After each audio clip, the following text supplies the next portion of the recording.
What's up YouTube? Zero here, and today I'm going to be doing a review video of a no recoil build for the M4A1. So first let's talk about the setup and then I'll get into some background on this build and what I ultimately think about it. So first, the setup. The perks I'm using are Quick Fix, Ghost, and Battle Hardened. The lethal is the C4, and the tactical is the Stim.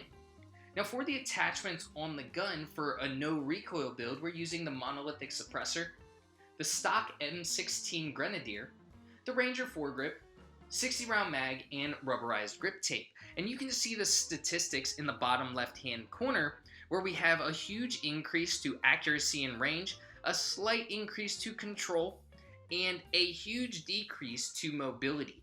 And that's really going to have an effect on this build. Let's get into some of the background. Now, the reason why I'm calling this a review is because I did not come up with the build. I saw it on YouTube, and the person who came up with this, at least where I saw it, was a YouTuber by the name of Attach.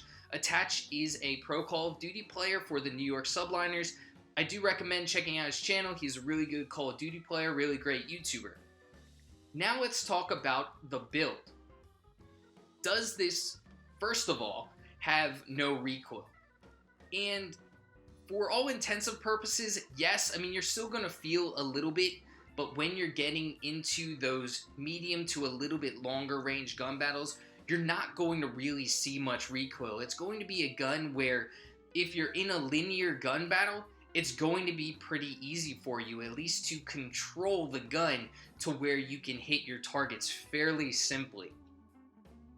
Now, originally, this was shown in Warzone, and there's a reason for that. Warzone is a huge map. You may not need that mobility as much, but I'm doing a review as to how good this is in multiplayer in general, as well as Warzone.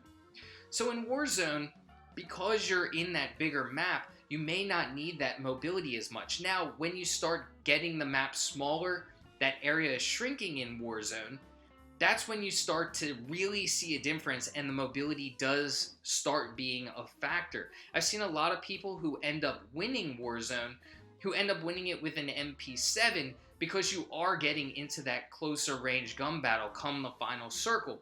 Now, I'm not saying it can't be done with something that's for further ranges, even a sniper. I've seen people do it with a sniper, but I'm saying it does get a little bit harder because your mobility is a little bit slower. Therefore, if you're trying to use this gun and attachments as set up with the no recoil build in regular multiplayer, I probably wouldn't recommend it for something like Headquarters, Hardpoint, or Domination, as those game modes get to be a little bit quicker, and when enemies are rushing you a little bit more, it's going to be harder to maneuver the gun to kind of keep up with them and kill your enemies. Where I would recommend this, though, is a game mode like Team Deathmatch that you're seeing me playing.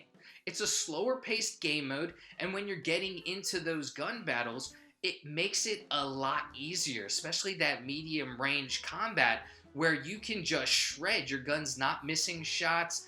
You're able to just keep the gun on your target and fairly quickly defeat your opponent. As you can see in this video, I end up going on a merciless streak, and it really isn't that hard of a build to do, and it is a pretty easy build to get. Now, overall, if we're talking about what I think of this build in general, if we want a review on should you use this, yes for Warzone, yes for Team Deathmatch, but if you're going to use it anywhere else, I probably wouldn't recommend it, honestly. Unless you're a really slow-paced player, that may be okay, but I'm not sure I'd really recommend it. There are other builds that are really good for the M4 that would be a much more well-rounded build for this gun. So overall, because it's not very versatile, you can only use it, or I would only use it in a few game modes, I'd probably rate it a 5 out of 10.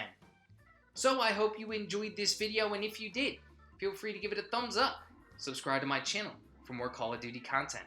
Well, until next time, peace.